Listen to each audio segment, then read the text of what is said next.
Assalamualaikum warahmatullahi wabarakatuh. Selamat pagi pembaca setia Bubble Post dan Bubble.co. Hari ini kita kedatangan dua orang tamu dari bidang pendidikan. Yang pertama adalah Kepala Dinas Pendidikan dan Kebudayaan Kota Pangpinang, Pak Edi Supriyadi. Assalamualaikum. Pagi Pak Edi, sehat? Alhamdulillah. Yang kedua adalah PLT Kepala SMP Negeri 3 Pangkal Pinang, Pak Ahmad Yamani. Ya, Assalamualaikum, selamat pagi. Hari ini di program Bingkai Gerah Peda Bubble Post, Pak, bincang-bincang kritis lebih santai, kita ingin berbicara tentang gimana sih pendidikan di Pangkal Pinang di tengah pandemi. Karena sektor pendidikan ini termasuk salah satu yang terdampak sekali oleh pandemi COVID. Dari mulai sistem pembelajarannya diubah dari ke daring, kemudian sekarang sudah mulai tatap muka. Artinya ini ada dinamika yang harus ditangani oleh Dinas Pendidikan itu sendiri pada Pangkal Pinang. Mungkin kita langsung saja ke Pak Edi. Pak, gimana sih Pak sekarang progres kegiatan belajar mengajar Pak di tengah pandemi Pak? Dari mulai daring, kemudian mulai muncul lagi, puluhan sekolah sudah mulai tatap muka Pak. Ya. Terima kasih pada kesempatan yang luar biasa ini. Kami dari Dinas Pendidikan dan Kebudayaan Kota Pangkal Pinang, sebetulnya saya perlu cerita secara historis untuk Ya, belakang. boleh Pak. Pertama, awal-awal COVID itu sekitar bulan Maret ya. Maret itu sebetulnya di situ lagi puncak-puncaknya kita akan menghadapi ujian terakhir semester ya, ujian semester maupun Ujian sekolah. ujian sekolah gitu. Di situ titik awal segala sesuatu penanganannya ini sangat cepat, sangat luar biasa, termasuk dampaknya ke dunia pendidikan. Pertama, pada saat itu keluar dari kebijakan dari Kemendikbud yang meniadakan ujian nasional. Begitu juga untuk ujian akhir semester juga itu diserahkan sepenuhnya dengan keadaan situasi daerah masing-masing ya, sama sekolah. Nah, ada lagi SKB 4 Menteri waktu itu sekitar bulan Agustus ya, bulan Agustus SKB 4 Menteri itu sekolah itu boleh tatap muka. Selama ini sudah daring, tapi belum ada kesiapan apa itu daring, apa itu pasti sikap Belum punya polanya. Polanya belum jelas itu. Kita mencari formula yang pas itu belum gitu. Jadi keluar SKB 4 Menteri gitu. Ternyata teknologi itu ada hikmah juga. Yang selama ini teknologi itu nggak memacu kita untuk mencari, mengeksplor seperti apa penggunaan kegiatan belajar melalui daring atau belajar jarak jauh. Ini agak kelabakan. Jadi kesiapan infrastruktur baik peralatan-peralatannya maupun SDM-nya untuk menyiapkan pembelajaran daring. Nah, di situ ada kebijakan dari Kemendikbud, SKB 4 Menteri bahwa boleh ini untuk tatap muka pada asalkan zona hijau. Ternyata ini juga nggak efektif. Banyak daerah tidak berani untuk daerah itu mungkin tidak semuanya hijau. Hampir semua itu Belum berani ngambil resiko loh Pak. Iya betul, kurang lebih nggak ada takut ada risiko, ya ada kekhawatiran. Mungkin pemberitaan awal itu sangat agak serem juga ya. Mungkin didramatisir begitu luar biasa pemerintah. Jadi orang ketakutan, kita juga mungkin takut gitu keluar sampai ini penyakitnya luar biasa. Orang dekat juga tahu. Mungkin jaga jaraknya udah ratusan meter gitu ya. Nah ini waktu itu. Jadi pembelajaran daring ini suatu keniscayaan dengan tantangan teknologi era globalisasi ini sebetulnya daring ini nggak jadi masalah, hal yang bagus. Kalau untuk pendekatan secara untuk pembelajaran learning itu untuk mengejar ketertinggalan itu memang daring atau aplikasi teknologi itu learningnya gitu ya. Untuk pembelajaran KBM pengetahuannya nggak jadi masalah, cuma angka ketertinggalan, nggak ada yang namanya lost learning gitu. Artinya aplikasi teknologi itu bisa menjawab ketertinggalan. Kita juga teknologi itu bisa menjawab segala sesuatunya, itu sisi pengetahuan. Tapi ternyata daring ini tidak menjawab persoalan-persoalan membangun karakter buildingnya. Bagaimana membangun sifat, karakter, penguatan, khususnya di anak-anak yang kelas rendah. Misalnya TK, PAUD, SD, mungkin kelas SMP udah bisa menyesuaikan dengan teknologi. Tapi kalau anak SD itu jauh sekali kalau untuk pembelajaran daring. Dia belum fokus untuk ke daring sendiri. Kalau secara akademisnya boleh lah kita bisa manfaatkan daring, tapi secara karakternya enggak. Karakter itu agak persoalan gitu. Itu kan harus ada penguatan karena pengetahuan itu kita yang penting anak-anak di usia-usia dini ya, PAUD atau TK itu interaksi dulu, interaksi sosial, psikososial, psikis dia kan gitu. Ini menjadi target kita untuk membangun karakter anak-anak kita. Dia disiplin, dia perlu tanggung jawab. Di situ kan ada penguatan. Oh, misalnya bukan hanya nilai 10, 9, 8 saja, tapi dengan mengucapkan, oh kamu pintar, bagus, sehat, itu sesuatu yang luar biasa penilaian antara guru dan siswa dalam lingkungan sekolah. Nah, jadi ini sebetulnya kita butuhkan. Dari kita butuhkan, tatap muka kita butuhkan. Itu tidak ada, ini suatu keniscayaan. Teknologi, keniscayaan, tatap muka, suatu keniscayaan. Apalagi kita tidak ingin image itu muncul ketika di tengah pandemi, siswa ini asal lulus juga, Pak ya? Iya, itu nggak mau juga. Ya kita nggak mau juga kan nanti kan, jangan mentang-mentang pandemi, dilulusin semuanya nggak mungkin kan, nanti lulusan COVID nih katanya kan. Apalagi ini ya, apalagi kelas awal, kita nggak tahu, hampir 1 tahun lebih ini dia belajar daring atau PJJ, hampir 1 tahun 1 bulan. Ini kelas-kelas awal, misalnya kelas 1 SD, itu nggak tahu dengan teman-temannya, kelasnya 32 orang itu. Dia nggak tahu sama ibu gurunya, dia nggak tahu lingkungan sekolahnya, dia terjebak dengan daring itu, yang dia nggak tahu apa konsepnya pembelajaran itu kan gitu. Pencapaian hubungan sosialnya nggak dapat gitu ya? Nggak dapat, interaksi sosial itu nggak ada sama sekali. Dia hanya disuruh belajar aja.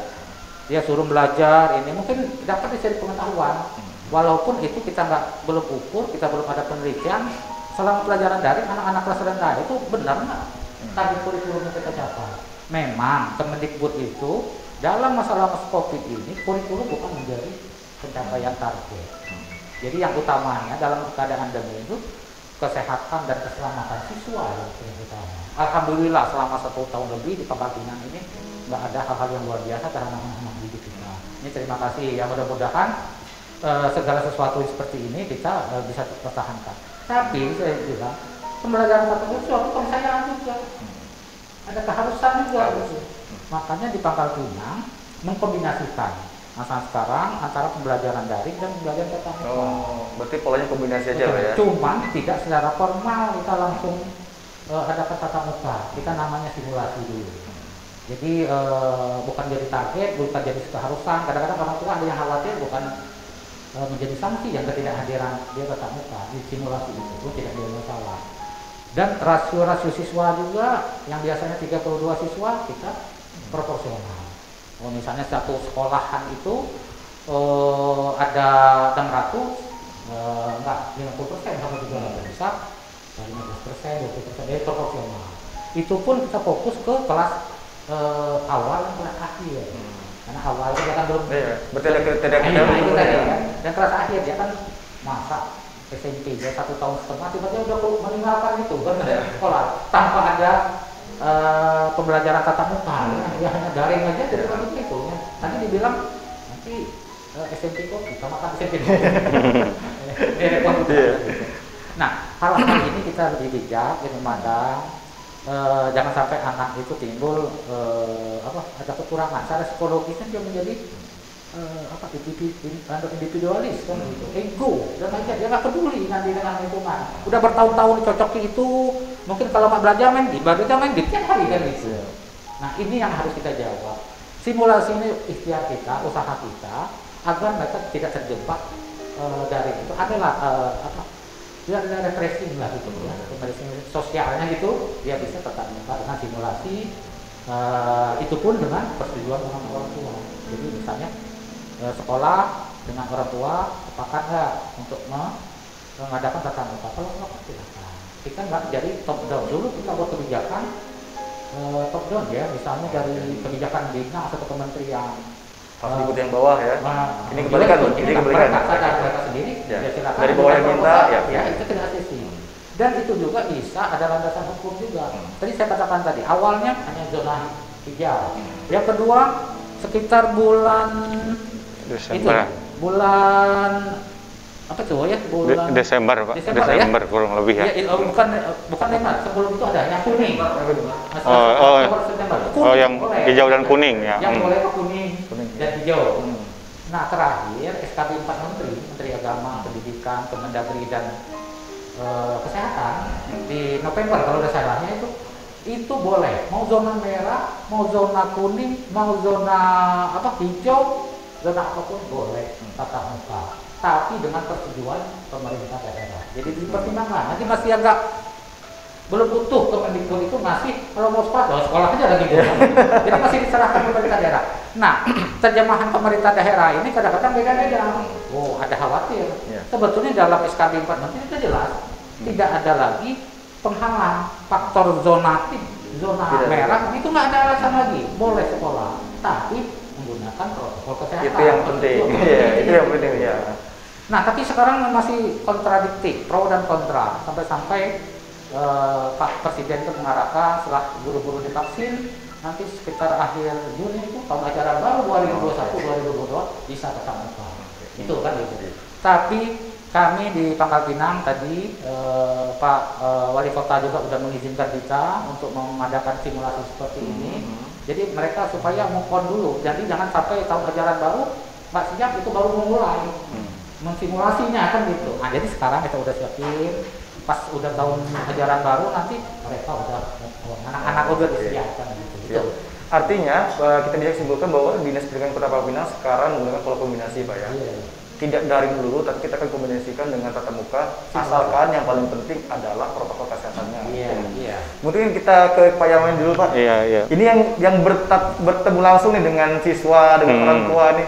Pak pengen tahu dulu Pak, di SMP 3 itu sendiri seperti apa proses kita belajar mengajarnya Pak? Dari mulai daring, kemudian mulai mengajukan tatap muka.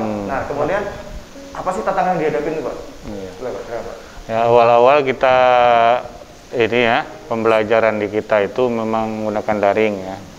Daring kami ada aplikasinya tersendiri waktu itu. Kami beri nama e-learning SMP 3 Pangkal Pinang ya. Nah, berlanjut terus menerus ya, sudah hampir setahun ini, kira-kira bulan November kemarin ada SKB 4 Menteri itu ya yang terbaru ya. Kita terus memantau juga perkembangan peraturan di bidang kependidikan ya selama ini. Nah, karena ada terakhir kemarin ada SKB 4 Menteri itu berarti mewajib memperbolehkan sekolah untuk berbagai zona ya. Jadi kita melihat di situ kalau sekolah itu siap sudah mengisi data kesiapan di Dapodik itu sudah boleh untuk melaksanakan tatap muka. Nah, di antaranya di SKB 4 Menteri juga itu ada tentang simulasinya seperti yang Bapak tadi sebutkan. Nah, jadi kita ini Pak, jadi pembelajarannya itu di SKB 4 Menteri itu jadi dia menggunakan sistem SIP kombinasi tadi ya, daring dan tatap muka. Kami mengambil kebijakan karena sudah lama sekali tidak ketemu dengan siswa kelas 9. Kemudian April nanti mereka itu sudah ujian sekolah ya. Jadi kita untuk kelas 9 dulu gitu sekarang ini. Kita bagi 2 shift gitu, ada jadi setengahnya dari siswa ya. Itu juga yang mengikuti kegiatan PTM itu, simulasi PTM itu adalah siswa yang mendapat persetujuan orang tua. Yang tidak mendapat persetujuan orang tua, pembelajaran tetap melalui daring. Kemudian shift yang anak-anak belum giliran untuk PTM itu belajar melalui daring dari rumah masing-masing. Gitu. Berarti beban kerja gurunya ini bertambah juga nih Pak ya? Iya. Double nih Pak, Iya. karena yang menangani yang daring juga, menangani yang KBL juga, karena tidak sama. Biasanya karena daring ini sifatnya fleksibel, jadi kita misalnya belajar yang PTM itu jam 9 sampai jam 11 ya. Kami ngambil agak siang dikit biar udaranya agak panas, itu kan bagus katanya. Terlalu pagi-pagi. Jadi setelah PTM tatap muka itu, baru gurunya menyampaikan pembelajaran daring untuk anak-anak di rumah. Gitu. Dan yang kita tahu di SMP 3 itu ada program diskusi ruang siswa itu Pak. Iya, bisa dijelasin Pak? Itulah. Apa programnya, kemudian kendalanya apa tuh Pak?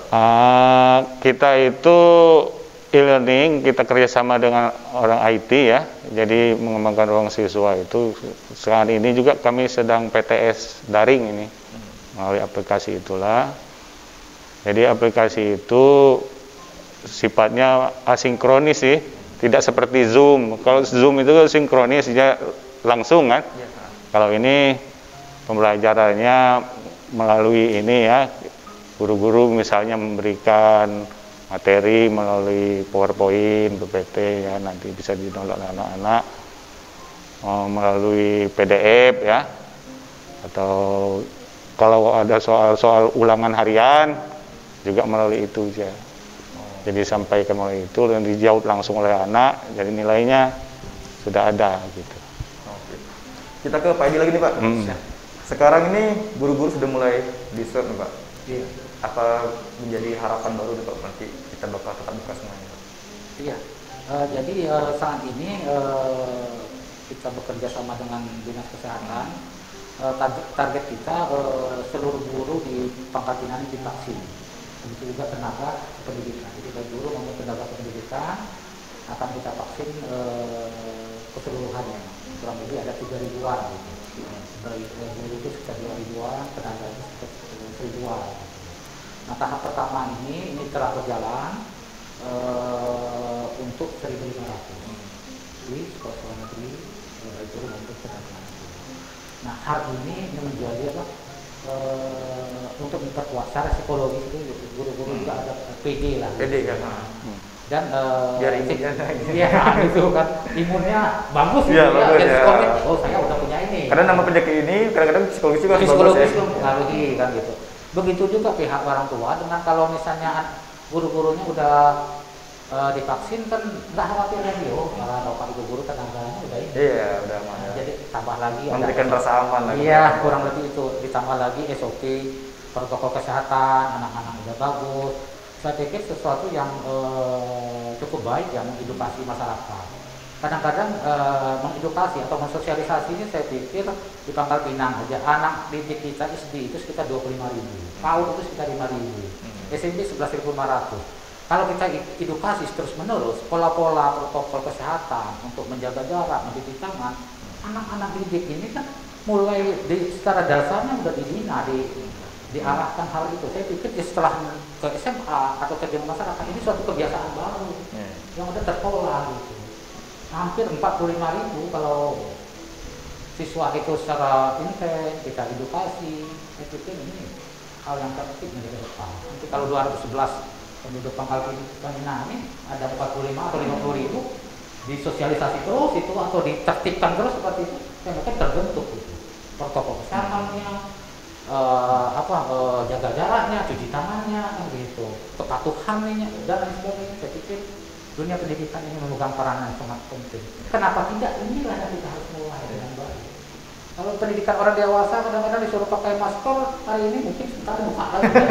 Tapi anak-anak kita yang sekarang dia sendiri yang menegur kita, yang mengingat Pak, masker Pak. Kita tanamkan lah ya. Udah tertanamkan. Pendidikan inilah proses penanaman, mengedukasi anak-anak kita. Ini penting ya pendidikan ini, perhatian kita, karena untuk membangun peradaban, tingkah laku, karakter, ya, sikap dan sebagainya di anak-anak didik ini.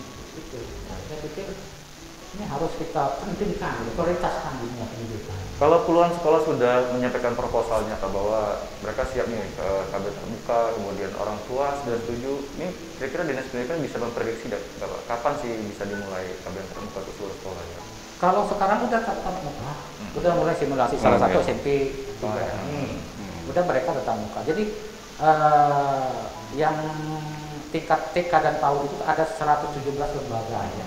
Yang ngajukan ke kita tuh sekitar 50-an lebih yang kita izinkan untuk tatap muka dari 117 itu. SD itu sekitar 89 yang udah kita izin untuk tinggal 40-an itu 40.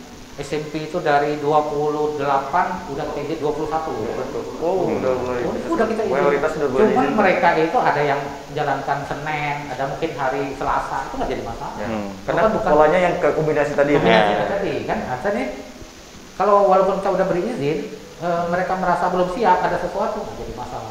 Atau setelah proses kegiatan tatap muka tiba-tiba ada sesuatu dia stop, nggak jadi masalah. Jadi kita membentuk ini tadi, saya katakan tadi bukan top down lagi buat kebijakan-kebijakan. Ini kan tumbuh dan kembangnya dari mereka dari bawah, bottom up. Tapi kita punya tim juga ya, untuk mengawasi. Ya, kita verifikasi. Ya, okay. Setelah proposal itu masuk ke kita verifikasi prokesnya, persetujuan orang tuanya, fasilitas-fasilitas yang ada di sekolah ya, itu. Fasilitas prokesnya ya, ya ada verifikasi. Ya. Dan kita verifikasi dulu. Kalau memenuhi persyaratan, kita izinkan. Kalau nggak memenuhi persyaratan, dilengkapi dulu. Gitu. Jadi prinsipnya check and recheck sama-sama. Bukan untuk mensupervisi boleh atau tidak. Jadi tolong nih, belum lengkap nih, nah ditambahin gitu.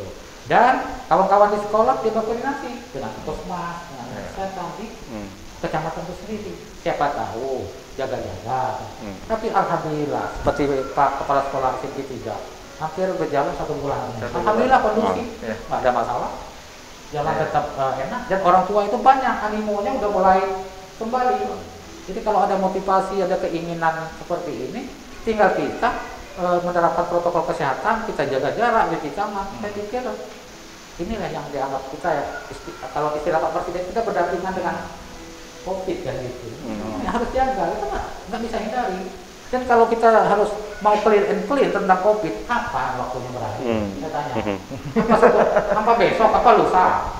Kalau misalnya selesai 10 tahun lagi, apa mau gini terus? Nah, kan gitu ya. Okay. Kita ke Pak Yamani. Iya, Pak. Pak, selama COVID ini kan kita berusaha nih Pak, jangan sampai satu generasi hilang nih gara-gara COVID kan. Jangan sampai nanti pendidikan nggak dapat ya gara-gara COVID. Nah Pak, progres nilai siswa selama pandemi ini seperti apa sih Pak? Apakah terlihat seperti sebelum pandemi? Kemudian bagaimana sih guru-guru mengakali sistem penilaian siswa ini Pak? Terus terang pembelajaran daring ya selama ini itu banyak sekali pengaruhnya ya terhadap kualitas pendidikan. Tapi kita tetap berusaha ya untuk menjaga kualitas itu. Kita walaupun ada kebijakan di sekolah itu penyesuaian kurikulum masing-masing ya, tapi kita juga tetap menyesuaikan dengan ini ya, dengan target juga gitu. Nah untuk penilaian kami kalau biasanya kalau misalnya di ulangan saja, ulangan harian misalnya segala macam itu PTS maupun UAS yang selama ini kami sudah ini kan ulangan akhir semester ya. Nah apabila anak-anak itu tidak separuh kan banyak kendala, kita sudah menyiapkan nih daring. Kalau tidak punya fasilitas ya ikut di sekolah, kami sediakan komputer dengan ininya ya, sediakan komputer. Cuman ada beberapa anak kadang-kadang kan dia tidak ada kabar beritanya, kita telepon, teman kita panggil akhirnya, kita panggil orang tua, kita surati ya, gimana anaknya masih ada nggak ini atau gimana. Nah kita ujian susulan, nah, gitu Pak, ujian ulangan susulan misalnya. Untuk memenuhi tagihan-tagihan untuk mereka dalam segi penilaian gitu. Kita panggil kerjasama melalui guru bimbingan konseling ya, gitu. Wali kelas, guru bimbingan konseling, guru mata pelajaran, mereka berkoordinasi.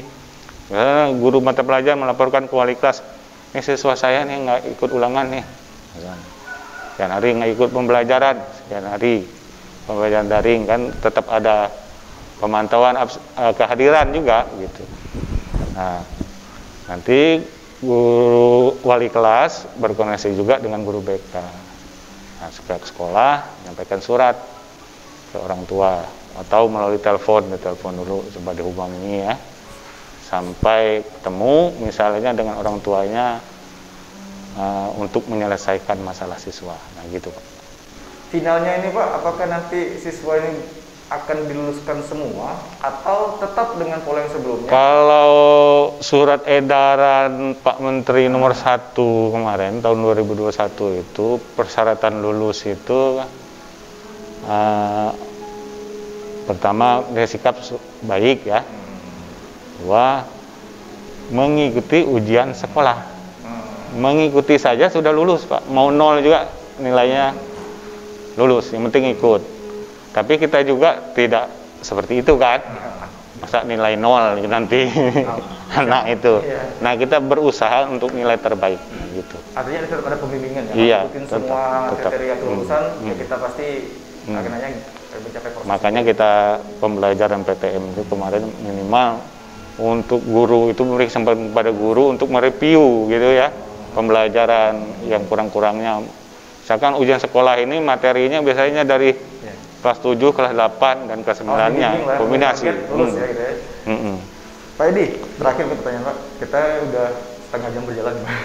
Ngerasa. Pak, pengen tahu nih Pak, strategi ajaran baru seperti apa 2021-2022 nih Pak? Iya.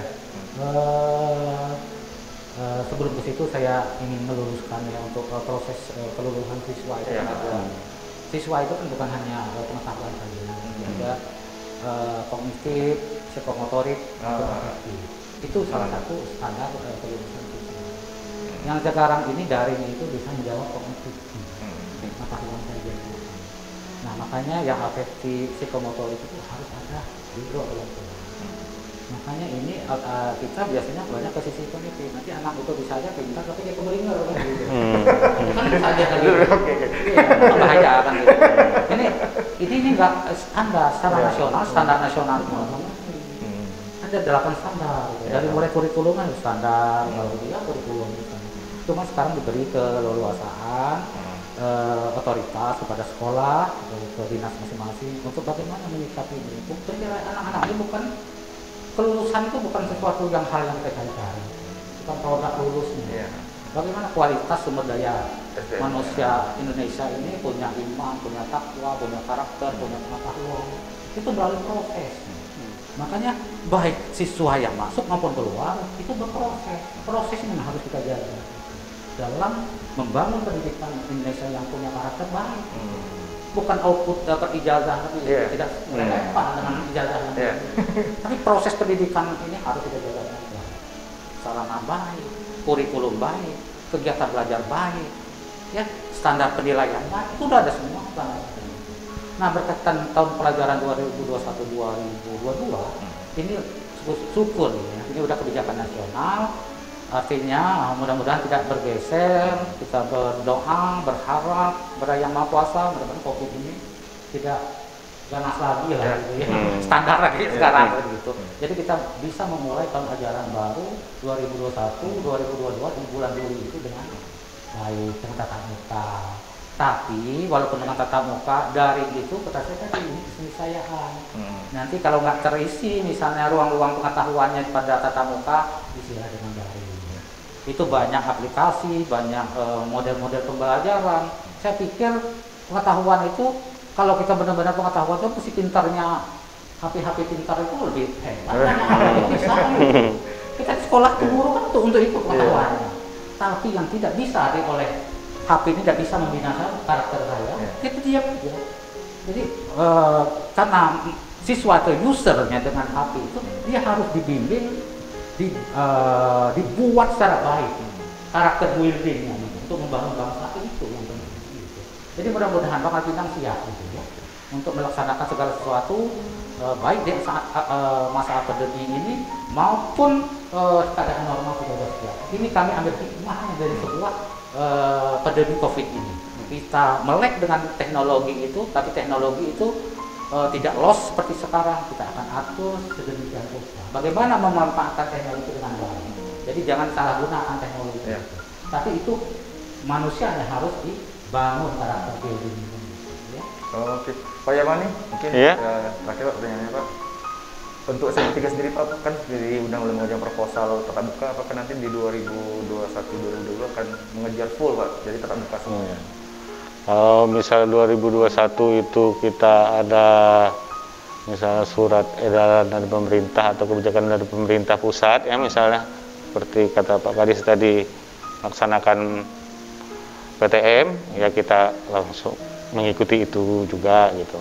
Tidak pun misal kita sudah melalui proses ini sudah mencoba PTM simulasi ya simulasi.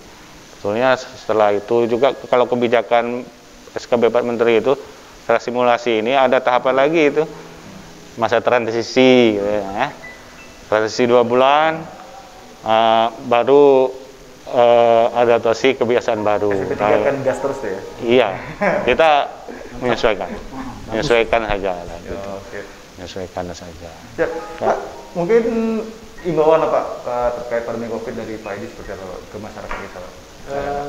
Iya, saya menghimbau ya dalam suasana COVID-19 ini, mari kita sama-sama jangan saling membuli atau saling terlalu khawatir juga, jangan gitu. Saling menjaga lah satu sama lain.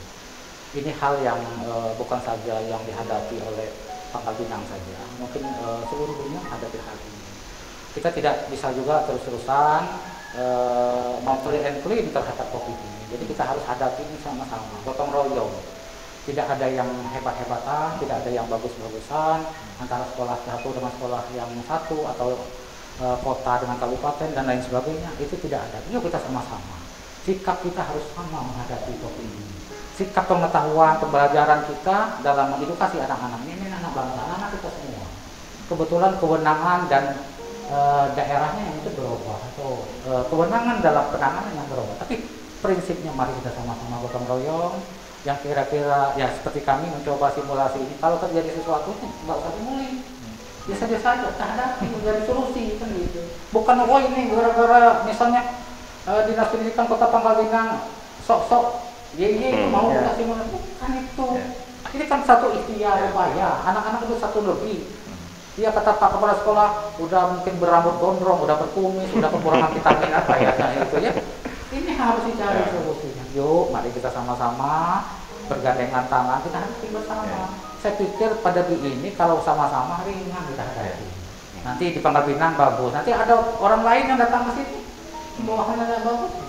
Jadi mari sama-sama kita jaga bersama anak-anak kita. Ini anak-anak bangsa, ya, anak-anak NKRI. Mudah-mudahan COVID ini bisa kita hadapi secara baik, secara bijak. Jadi jangan terlalu memandang regulasi itu nggak bisa kita terjemahkan. Mungkin pro dan kontra itu selalu ada. Mudah-mudahan kita berdoa, ya Allah, mudah-mudahan pada tahun ajaran 2021-2022 kita kembali ke kebiasaan baru, ke keadaan normal kembali ya. Tapi walaupun nanti tahun ajaran baru, prokes ini tetap harus. Itu yang paling penting. Itu yang paling penting. Prokes, rasio siswa juga mungkin ini Pak Kepala Sekolah juga kita akan jaga ya. Nggak harus misalnya tiba-tiba udah tatap muka nanti tahun ajaran baru sekelas 30 tidak juga. Tetap proporsional. Tetapi udah mencoba, udah mengacu kepada pencapaian target itu. Terima kasih ya. Pak Yan ini mungkin menambahkan Pak, silakan Pak, terutama untuk tenaga pendidikan dan siswa Pak. Ya, kalau menurut saya jadi kita semuanya harus berusaha ya, beradaptasi dengan kebiasaan baru, karena virus corona ini, virus COVID itu tidak hanya tidak tahu kapan hilangnya gitu ya. Seperti flu saja ya, gitu. Flu itu dari zaman nenek moyang mungkin sudah ada ya. Tapi sekarang nggak hilang-hilang itu. Kalau kita ngarep hilang tidak bisa. Jadi kita harus berusaha semuanya beradaptasi dengan kebiasaan baru, seperti memakai masker ini kan. Ini kebiasaan baru. Termasuk seperti kata Bapak Kadis tadi, harus ditanamkan dari anak-anak mulai sekarang. Kebiasaan yang baru ini. Jadi dari anak-anak di sekolah itulah. Jadi kita dukung semua orang tua, masyarakat ya, segala elemen kita untuk menuju ke era new normal itu ya, gitu. Baiklah pemirsa Goalpost, demikian perbincangan kita terhadap dua orang hebat ini, Pak Edi dan Pak Yawani. Artinya Dinas Pendidikan Kota Pangkal Pinang ini nggak bisa berdiam diri aja gitu, harus punya progres, punya strategi, dan salah satunya adalah bentuk kombinasi daring dan tatap muka dilaksanakan, mulai dari simulasi, tradisi, dan kemungkinan besar bakal tatap muka, dan virus ini tidak bisa kita diamkan aja gitu, dilawan gitu, dengan kolaborasi antara semua pihak di pendidikan, siswanya, orang tuanya, guru, kemudian kepala sekolah, dinas pendidikan, itu kolaborasi masyarakat. Dan yang penting adalah tetap menjalankan protokol kesehatan, mencuci tangan dengan sabun, menjaga jarak, menggunakan masker, dan menghindari kerumunan. Terima kasih pada keluarga saya yang memperhatikan acara Bika Garap hari ini. Saya Oris Mika dan segenap guru yang bertugas ucapkan wassalamualaikum warahmatullahi wabarakatuh. Waalaikumsalam. sudah